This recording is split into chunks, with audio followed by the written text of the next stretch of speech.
welcome to Bloomberg Quint, and you're watching Thank God It's Friday. I am Agam Vakil.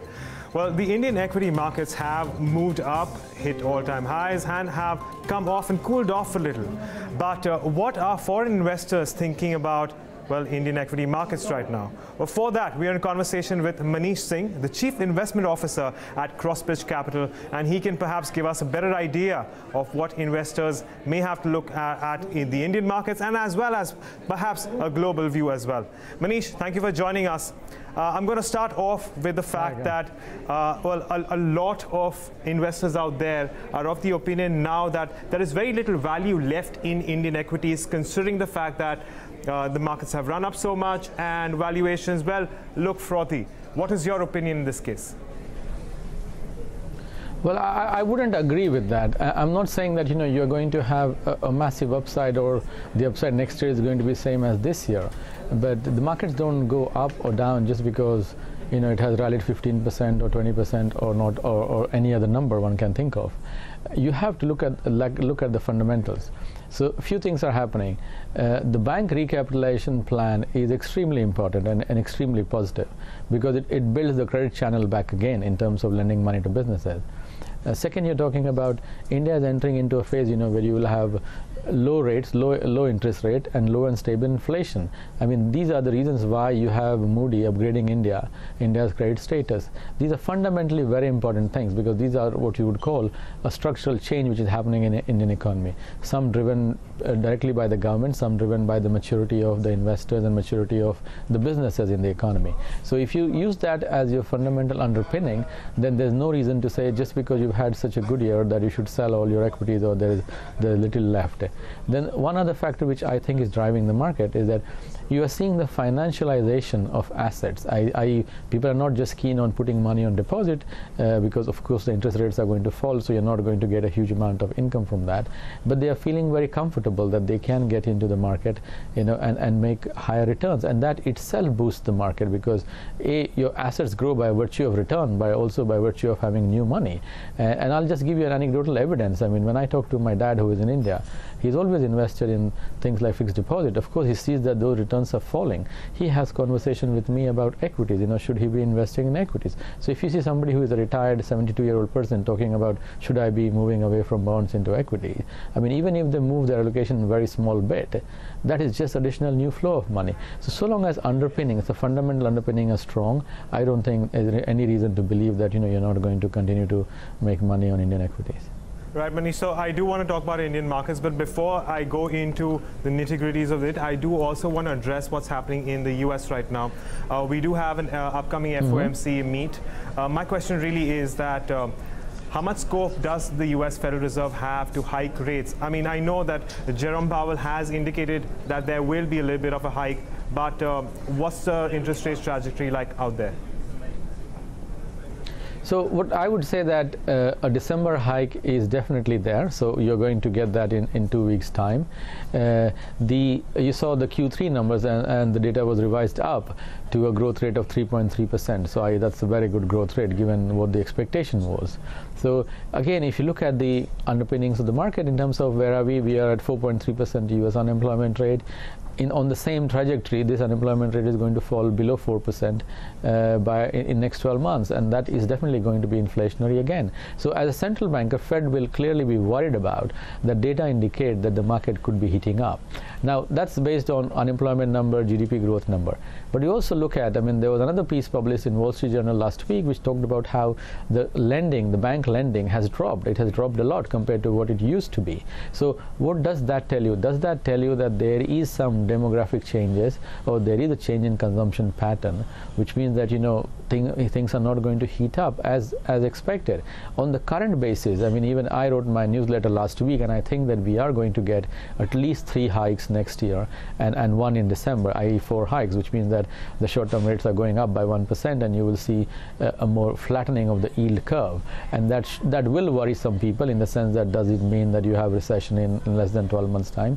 I don't think so, because you see the GDP growth number 3.3, unemployment low, wages catching up, which means that economy is doing fine. What can can bring the market down in US is going to be Fed. I mean, if they go and raise the rates aggressively. But then again, I point down to the credit number. If you look at the bank lending number, that is not looking very attractive. What does that mean going forward? Maybe, the Fed may not have to raise rates as much. But on the current state where we are, I do think that Fed raises in December, and they'll raise at least 3 times next year.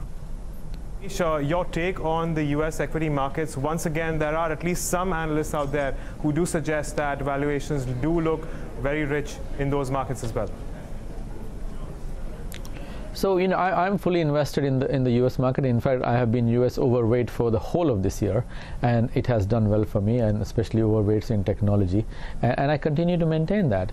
I have a strong belief that the underpinning of the market is very strong, and you've had many stories about market is heating up. Now, what is happening is that there are a lot of sector rotation. So let's say a certain sector has done very well. People are taking that money and moving out into a different sector. So so below the surface, there's a lot of movement happening from different sectors, and likely it is going to continue, because if the short-term rates are going to go up, financials will do extremely well. So you will have people selling stocks which have made their money in tech or any other sector and reallocating to financials. But if you're growing at 3.5% and Fed is not raising rates aggressively, you still have few months to go. And I always look at market on a 3 months to 6 month basis before I make up my mind whether I should be invested or not. On 6 month basis, I'm not concerned. I will stay invested, and I do not see any major risk, at least from what we have in front of us now. What happens in North Korea, what happens in any other space, we can't prejudge that. But on the basis of what we have now, I feel very comfortable to be invested in the market. And let's not forget, I mean, very few people are pricing in what the tax reform bill, US tax reform bill can bring. I mean, that is genuine stimulus. Now, the long-term impact in terms of deficit, that's a different point to discuss, but at least in terms of markets or where the money is going to go, that is definitely a stimulus, and which means that you'll drive the market up again. Right. So now that we've spoken about the US markets, I do want to shift focus to the emerging markets and India's place in the emerging markets basket. How do you place India there in your list of priorities or preferences? So I would say that emerging market, India is definitely an overweight emerging market for the reasons I mentioned first time around, in terms of stable inflation, falling interest rate, and structural reform and changes coming from the government side. And it seems that we have government on the right track of making all the right changes. Of course, there will be a lot of problems on the way, because some of the changes that the government is making, particularly on GST, which is harmonization of at least 10, 20 or even more different taxes to make it one, and there will be an implementation issue. But one has to look at what does that establish. That harmonizes the market, which means that it does lead to higher tax collection, higher revenue collection, and less intervention from public civil servants, to stop businesses or make life difficult for them. So I think if you are making those structural changes, you have to be positive about it. If you look at the GDP growth story, so we are talking about GDP growth still in the higher 6.5 or over that, that is positive, and which means that you have a bigger economy being created every quarter with that growth. And those are the things. Then in terms of international issues, if we're talking about the oil prices, I mean, I am of fundamental belief that oil prices are not going to go beyond, let's say, 65, unless you have a major supply shock coming from happening events in Korea or wherever, which we don't see at this time. But because of how that market has fundamentally changed, that it could be a big support and stimulus, as it has been for India and for emerging market. So for structural reasons alone, I would say that India should be overweight, and that has been corroborated by what we saw recently when Moody's upgraded India's rating, and that is a very, very positive thing. So I can tell you, not just myself, but from the feeling that is among the foreign investors or foreign analysts or research analysts, India is definitely an overweight position for many of them, if not all.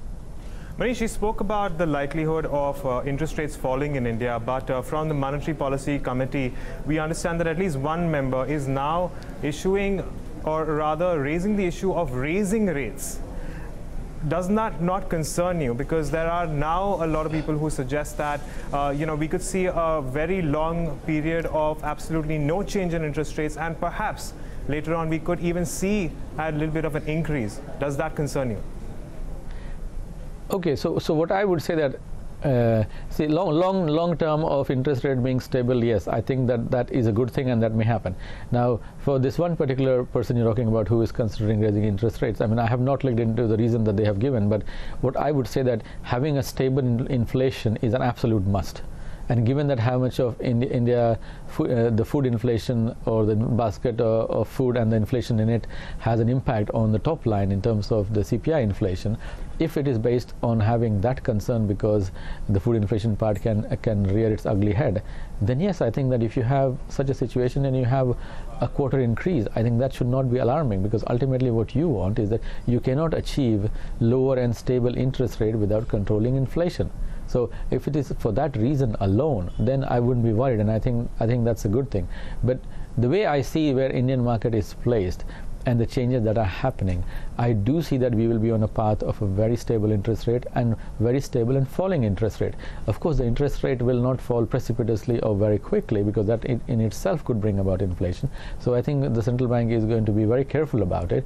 But from what I see, I'm very confident that we are on that path of a stable and lower interest rate going forward, and that will be a big boost to the economy and big boost to businesses.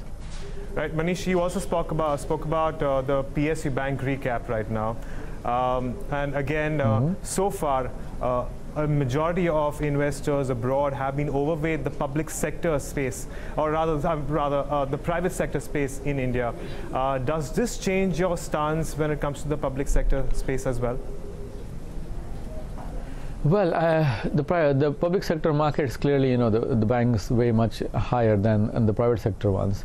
What I would say that, I mean, I have been long the stock of SBI in some of the products that we have done, and it has been a bad experience for the last couple of years, but obviously you've had good turn of events now. The way I look at it, I'm looking at the Indian market as a whole.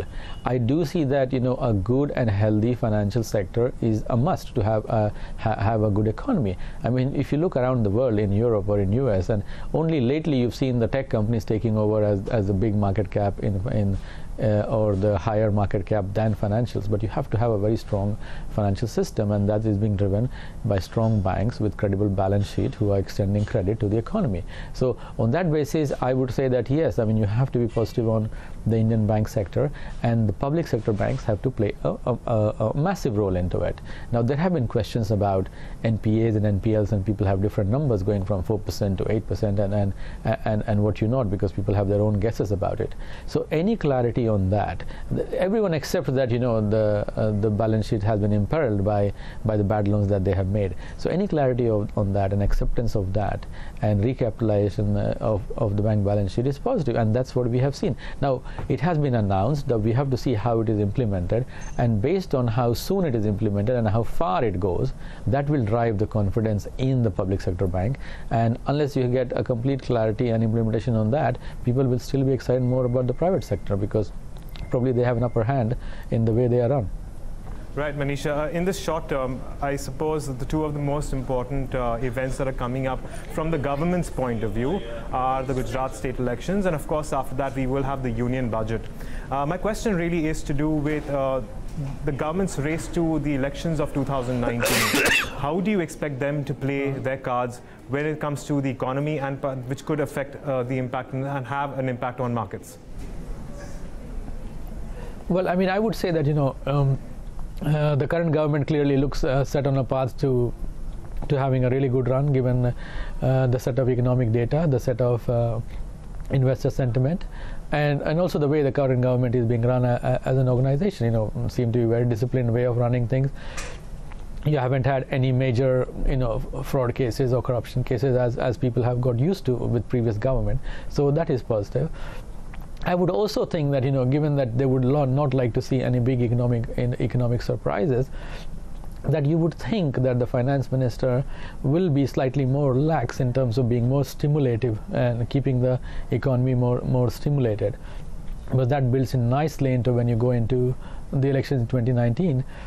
So I would say that in any case, while he has to be fiscally prudent, so he would not allow the slippage on budget deficit or fiscal deficit to be far off the current mark, but there will be some relaxation, I think, because that just helps in building the economy up, because you do not want quarters of growth, which are much lower than where it is now, because then that will be spun in the media and spun by the political opponents as signs that the reforms are not working.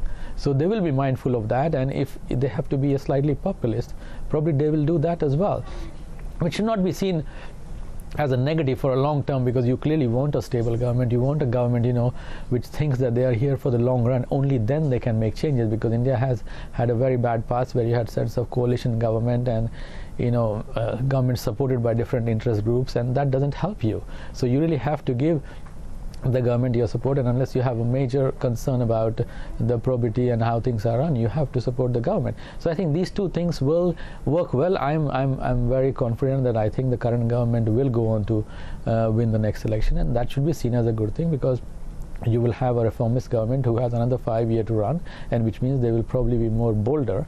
And India needs all these things at the stage which it is of growth, and the opportunity and the wind that it has in its sail, in terms of the supportive arguments, and that they can take advantage of. Right, Manish. And finally, when it comes to the Indian equity markets, if you have a horizon of 3 to 4 years, where would you invest now, even at these valuations and these levels? I would say that, as I mentioned, that financials will clearly be a topic for me, and I would also think that consumer-driven sectors should be one that you should be looking to invest in. Now, I usually invest only in ETF and India as a whole, and not stock specific. But I would say anything that is got to do with consumer, given the large consumer base and the consumption number that is going to grow up. So any consumer discretionary companies and consumer staples, those things are going to do very well. And things around healthcare, which I think will continue to be one of the better providers, because I think those needs are not only going to grow, but going to get better and better. And of course, you have Indian firms, which have done well in terms of generics and other sector of business they are in. And lastly, technology. I mean, I know that technology has been a good performing sector, and you have some good companies doing that. And despite the issues at Infosys and how it has resolved or continues to get resolved, I think that I am of a fundamental belief that the global market growth is going to catch up, which means that you will have a far better global growth than some people think. And in that, you will have the technology companies again performing well and servicing their overseas market and the local demand that comes up. So these are the things that I would look at. But again, I'm not a stock specific guy, so I tend to concentrate more on macro and more on whether you should be invested in India or not. And on that basis, I highly recommend India as an overweight position in the emerging market. Right, Manish. To add in a very quick prediction, if I may. We have the Arsenal versus the Manchester United match tomorrow. Would you like to offer a prediction in terms of a score? Well, I give 2-0 to Manchester United. I'm a Manchester United fan, so I should mention that, right away. Yes, I'm well aware. So would you like to give me a score prediction? I said 2-0 to Manchester United. 2-0 to Manchester United. All right. Yeah. Well, there you have it. Manish Singh, it was a pleasure speaking with you. Thank you very much for your time. Thank you, Agam. Thanks. Thank you.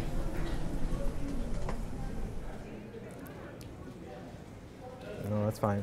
Well, there you have it, guys. That's your view of the markets from Manish Singh. Well, largely constructive on the government and their policies, and of course the markets in general. But well, that's all the time we have on Thank God It's Friday. It's a wrap on this one. We'll see you next week. Stay tuned in the Bloomberg Quint.